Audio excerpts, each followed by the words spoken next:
Mau menyaksikan kajian Buya Yahya tanpa biaya internet? Segera pasang parabola Al-Bahjah TV di rumah Anda. Bebas biaya bulanan dan tanpa koneksi internet.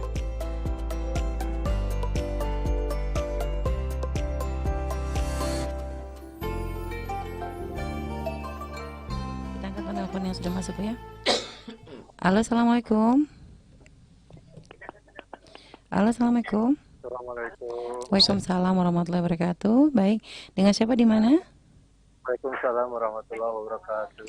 Ya, waalaikumsalam. Dengan siapa di mana? Dengan Mang Daud di Kuningan. Baik, dengan sahabat Mang Daud di Kuningan ya. Baik, kita bersolat terlebih dahulu. Allahumma sholli ala sayyidina Muhammad. Allahumma sholli wa sallim barik alaihi wa ala alihi washabihi. Baik, silakan langsung bertanya kepada Buya. Volume radio mungkin bisa dikecilkan supaya nanti suaranya lebih bagus untuk ditangkap. Radio mungkin bisa keluar dari tema nih. Baik, silakan. Maaf banget. Buya, kalau masalah EPI mungkin cara dakwahnya ada yang setuju dan tidak. Kemudian begitu juga dengan organisasi-organisasi yang lain punya ijtihad, titik tekan dakwahnya, ciri khasnya di mana. Ada yang seperti jemaah tabligh gitu, mengutamakan berjemaah di masjid gitu, dan lain sebagainya gitu. Kemudian maaf banget kalau masalah kesalahan Habibana Rizik Syihab seperti ini itu saya kurang tahu betul, tapi menyikapi ini sikap berlebihannya pemerintah terhadap aksi-aksi yang dilakukan oleh Habib Rizik Syihab, maksudnya gimana kekompakan ulama yang lain dengan umat yang lain, maksudnya sikap apa yang harus diambil menyikapi berlebihannya pemerintah. Dan maksudnya kan kemarin sampai ada korban tuh 6 orang yang meninggal. Itu apa yang harus kami lakukan terhadap apa yang dilakukan oleh tanda kutip ya pemerintah gitu. Ya makasih, gitu aja. Maaf banget nih mungkin keluar dari sana. Jazakallah Buya, doakan saya. Amin, Ya, amin. Assalamualaikum warahmatullahi wabarakatuh.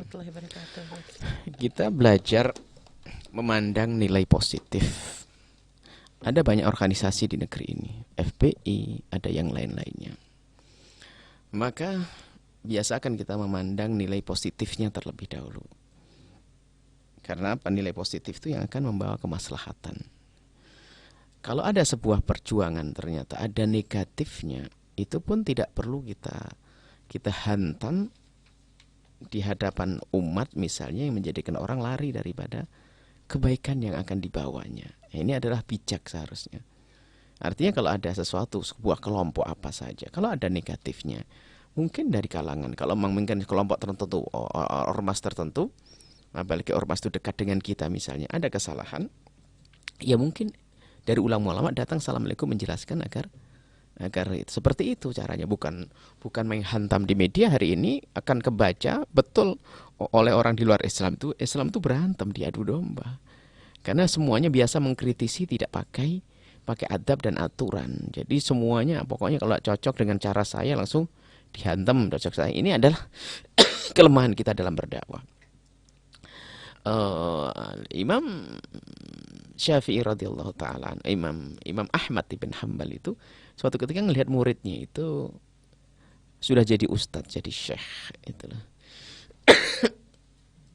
Kemudian rupanya waktu itu ngajar muridnya kepanasan, dia kena, gurunya nggak kenapa panas itu. Imam Ahmad tuh mengingatkan saja, nunggu pagi-pagi ke rumahnya supaya nggak ketahuan sama orang. Setelah itu dibisiki, mohon maaf, ada orang nggak di sini? Kenapa? Saya mau berbicara sesuatu. Bicara apa? Baru diingatkan. Urusan begitu. Jadi adabnya nginget. Sekarang Masya Allah, antam-antaman Habib ini begini, Ustadz ini begini. Kenapa kok cara kita antam-antaman? Semuanya merasa punya lebih merendahkan akhirnya pada akhirnya. Baik, seperti itu kaidahnya, pandang positif. Kalau ada negatifnya, yuk kita berusaha untuk meluruskan, karena itu sama-sama perjuangan satu. Kemudian di saat kita melihat ulama menyikapi hal kejadian semacam ini, masalah Habib Rizik misalnya, ulama berbeda-beda. Ada yang ada langsung mendukungnya datang, ada yang mendoakannya, macam-macam. Makanya jangan sampai kita juga prasangka ini pada diem dan sebagainya. Kita prasangka buruk itu menguasai. Yang terpenting hari ini adalah bagaimana kita memanjatkan doa untuk kebaikan negeri ini, dijauhkan daripada fitnah-fitnah orang yang suka mengganggu dan merusak. Ada orang yang ingin bermain di negeri ini, yaitu mereka yang tidak kenal akhirat. Ada bermain di negeri ini. Dan jangan sampai kita jadi korban di dalamnya. Jangan kita kemakan, kebawa kepada arus yang semacam ini. Jadi ini makanya diadu domba, umat Islam diadu domba itu karena setelah kita diadu domba, mereka akan bermain. Yang tidak senang dengan kejayaan Islam. Maksudnya bukan kejayaan Islam, ketentraman negeri ini. Tidak hanya orang Islam, kami maksud adalah orang di luar Islam pun di negeri ini aman-aman, tentram-tentram saja kok. Tapi ada orang yang punya kepentingan hawa nafsunya, ingin merancuh, membuat kericuan di negeri ini. Nah, sampai nggak beres-beres urusannya, nggak beres-beres. Maka jangan sampai kita ini adalah kebawa oleh mereka. Kami seru kepada siapa? Kepada pemerintah. Dari yang tertinggi Pak Presiden sekalipun. Kita harus waspada. Anda manusia, saya juga manusia. Saya bisa saja kebawa dalam hawa nafsu saya. Anda pun juga sama. Pak Presiden, Pak Menteri dan sebagainya. Tapi harus kita ketahui, saya yakin Anda punya iman kok. Saya sering suarakan, tak tahu nyampe atau tidak. Pak Menteri-Menteri Anda punya iman. Pak Jenderal-Jenderal Anda punya iman. Anda percaya di hari akhir. Apakah Anda rela dengan membiarkan ketidakbaikan terjadi di dunia ini, sementara kita hanya mempertahankan jabatan yang sementara, setelah itu akan dihinakan oleh Allah di alam barzah sebelum dihinakan di padang mahsyar dan neraka? Ini adalah bahasa cinta kami untuk mereka. Apa yang bisa kita perbuat ya? Kita mendoakan mereka, semoga para pemimpin-pemimpin itu sadar yang demikian ini segera ditangani dengan benar supaya tidak terus berlarut-larut. Sebab ini kejadian-kejadian seperti tertembaknya 6 orang laskar ini, kalau dibiarkan berlarut-larut, terjadi akan perdebatan panjang yang akan hanya menambah permusuhan di antara hamba Allah dengan hamba Allah. Dan juga akan membawa kepada praduga-praduga terus yang tidak jelas. Sampai kapan? Terus sampai berantem. Nah, ini nggak boleh. Harus jelaskan. Siapa pelakunya, bagaimana kini, apa kini kronologinya seperti apa, dijelaskan, diputuskan, bahasanya beginilah, harus begitu. Kalau dibiarkan begini, lihat sehari, keterlambatan sehari, berapa komentar yang keluar, berapa orang yang akan terpengaruh, berapa dan seterusnya. Jadi himbauan kami kepada pemerintah juga menghimbau untuk menyelesaikan hal semacam ini secara terlepas dari masalah yang salah di mana dan mana, kan nanti kan sudah yang ditembak jelas, yang menembak juga mengakui. Tinggal bagaimana kejadiannya ini seperti apa. Kan seperti itu. Kemudian juga jangan menambah keruh suasana semua dari kita itu. Jadi mari kita komentar yang baik ya. Mungkin Anda punya keyakinan tentang kejadian ini. Maka dengan keyakinan Anda pun bukan berarti Anda harus membuat kericuhan lagi di balik ini semuanya. Maka tetap kita harus dengan penuh kebijakan menangani semuanya, semangat, serius, bijak, demi apa? Demi ketentraman bangsa ini, negeri ini. Sekarang Masya Allah luar biasa kami kisah Allah. Apalagi kita menemukan Masya Allah channel-channel YouTube yang memang hidupnya mengadu domba ajib. Ini makan, termasuk ini kami himbau kepada para pemerintah, aparat keamanan dan sebagainya.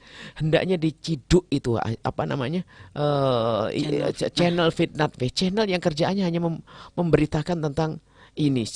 Dari kelompok ini berantem terus ini. Memang ada setan, namanya setan viral itu untuk mendapatkan uang di balik YouTube-nya. Ini yang menjadi masalah juga. Kadang memotong omongan juga Bu ya. Mengadu domba. Jadi kita perlu kerjasama. Nah, apa yang hendaknya kita lakukan? Pertama berdoa. Jangan sampai pandai berteriak tapi Anda tidak pernah mencoba. Tadi malam Anda bangun atau tidak? Pertanyaan ini, ngadu kepada Allah atau tidak untuk kemenangan, kejayaan, untuk ketentraman negeri ini.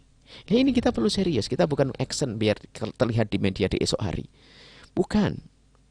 Akan tapi kita perlu ngadu kepada Allah dengan serius. Apa yang terjadi kepada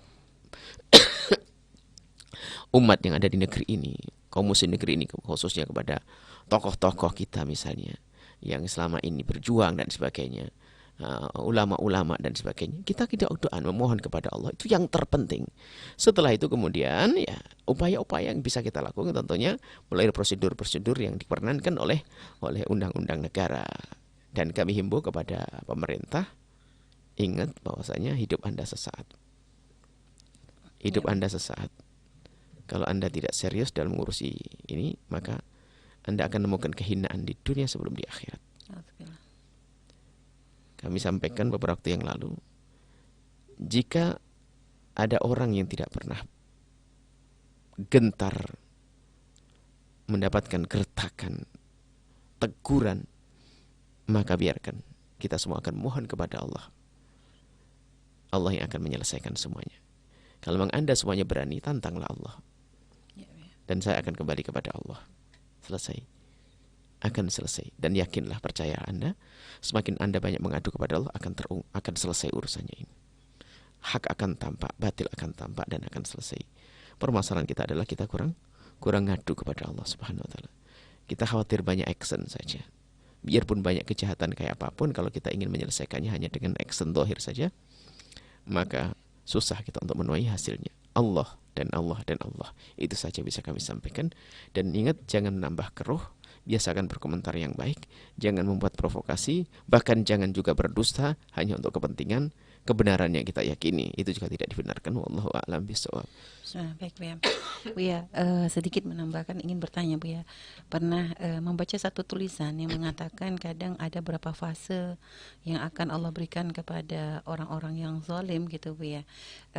Artinya kadang Allah tidak serta-merta menghukum orang zalim. Ada yang kadang dengan fase pertama tuh Allah biarkan, Allah tangguhkan. Setelah itu nanti fase keduanya ada istidraj, artinya sedikit demi sedikit ya, kayak Allah berikan kenikmatan tapi tujuannya adalah untuk menuju kepada kehancuran. Lalu fase berikutnya itu adalah setan menjadikan mereka tuh semakin tertipu dengan kezaliman mereka, dan baru nanti fase yang keempat itu adalah siksa dari Allah. Apakah hal itu memang seperti itu atau bagaimana, Bu ya? Artinya begini, kurang lebihnya begini. Hukuman yang Allah berikan kepada orang zalim, khususnya umat Nabi Muhammad SAW, ya. Itu ada yang ditunda, ada yang didahulukan, ada dipercepat.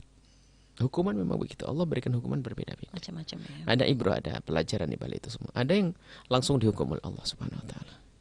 Loh, kenapa kok tidak langsung dihukum ada orang zalim? Karena Allah ingin mengangkat derajatnya orang yang berjuang dulu. Allah ingin memperbanyak pejuang-pejuang. Allah ingin memperbanyak orang-orang yang hidup dalam kemuliaan, biar berjuang, biar semangat. Maka kezaliman dibiarkan dulu oleh Allah. Tapi orang zalim akan dinyuksepkan, dijalemkan nerakanya. Jadi zalim tetap saja nggak ada artinya. Ditunda atau tidak ditunda sama, menuju kepada kehancuran. Maka dari itu kami himbau kepada siapapun yang merasa punya kezaliman, baik di rumahnya, di kantornya, di ininya, sudahlah, akhir itu semuanya. Apalagi kelas-kelas negara dunia ini, alhamdulillah. Maka kami cinta kepada para pejabat-pejabat, Pak Presiden sekalipun, karena dia adalah ahli la ilaha illallah. Bahkan yang bukan ahli la ilaha illallah sendiri adalah satu bangsa, satu negeri. Jangan sampai ada di hati Anda ada jiwa yang jelek, jiwa yang kotor. Tidak peduli dengan kejahatan yang berlaku. Akan tapi semangatlah untuk berbuat baik kepada umat Nabi Muhammad, untuk umat manusia. Itu adalah nurani yang baik, batin yang baik. Orang yang baik. Baik, subhanallah, Bu ya. Sekali satu lagi, Bu ya. Kalau Bu ya, misal kita kan ada perintah untuk menjaga jiwa, menjaga harta, menjaga itu, Bu ya. Ada berapa hal yang agama harus yang dijaga itu, Bu ya. Dan kalau seandainya perbuatan zalim seseorang itu dikarenakan ada tekanan, Bu ya, untuk misalnya ya untuk keluarganya, sehingga dia memang harus berbuat zalim kepada si fulan, karena kalau tidak maka keluarganya akan dijadikan korban, begitu. Itu seperti apa yang harus dilakukan, Bu ya, pilihannya, Bu ya? Bukan berbuat zalim, akhirnya adalah tafus soal. Kita bisa membela diri.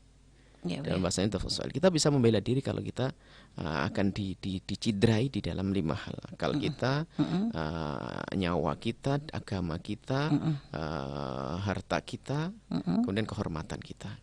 Jika ada orang yang ingin mengganggu ini kita bisa membelanya. Sehingga mata tuna mali mata syahidan. Kalau ada orang mati membela hartanya akan direbut oleh orang lain, mati syahid kok dia. Ya. Hartanya yang halal kita dikumpulkan untuk diberikan kepada anak istrinya. Ada orang merebut sampai dia berantem, mati syahid kok. Ya. Tuna nafsi, menjaga dirinya, mati syahid. Tuna irdihi, kehormatannya, mati syahid. Jadi ada kemuliaan, memang kita diimbau, tapi bukan memulai kezaliman itu namanya. Dia membela diri adalah sah. Bukan, maksud kami Bu ya, kalau ada orang diperintahkan untuk berbuat zalim kepada orang lain. Karena kalau dia tidak berbuat zalim kepada orang lain ini, maka nanti yang jadi korban misalnya ancamannya adalah anaknya, keluarganya tidak misalnya. bisa. Dia tidak bisa mendahulukan orang dirinya kepada orang lah. Jadi walaupun, karena biasanya gini Bu ya, ada orang itu kalau mungkin dirinya yang dikorbankan dia masih bertahan, tapi kadang kalau sudah mainnya adalah main keluarga, membayangkan anak, istri, nah itu Bu ya, itu dia berkorban, dia berbuat zalim kepada orang. Jadi ada perintah, misal ada si A memerintahkan kepada si B untuk melakukan kejahatan kepada si C gitu ya, dengan ancaman kepada si B, dan si A ini mampu misalnya untuk mewujudkan ancaman tersebut. Kalau si B tidak melakukan kejahatan atau berbuat zalim kepada si C ini, maka yang jadi korban ini keluarga si B Bu ya, anaknya, istrinya ibaratnya akan dihabisi oleh si A. Itu untuk seperti itu bagaimana pilihan Bu ya, ketika kita diberi dua pilihan yang sama-sama sulit seperti itu Bu ya. Pilihannya adalah melawan orang yang menyuruhnya tadi. Walaupun anak istri jadi korban. Dia tidak ada jaminan. Kalaupun dia sudah bunuh, itu bisa saja anak istrinya juga bunuh juga kok. Mau orang jahat kok. Nggak ada alas. Biarpun kita menuruti tadi. Iya, Bu ya. Bukan berarti nanti anaknya akan dijaga juga kan? Iya, Bu ya. Kan dia masih hidup. Dia masih hidup, mungkin punya permasalahan lagi, nggak cukup. Dia juga dibunuh juga pada akhirnya. Memang kezaliman tidak boleh dituruti, nggak boleh kezaliman. Naudzubillah. Hitungannya di depan Allah. Apalagi antara nyawa. Misalnya suruh, kalau tidak kau bunuh, aku bunuh dia. Ya kan gitu ya? Nggak boleh dong. Kita membunuh orang demi kehidupan orang, nggak bisa. Nggak ada alasan. Tidak ada pilihan. Nggak ada pilihan. Baik, subhanallah ya.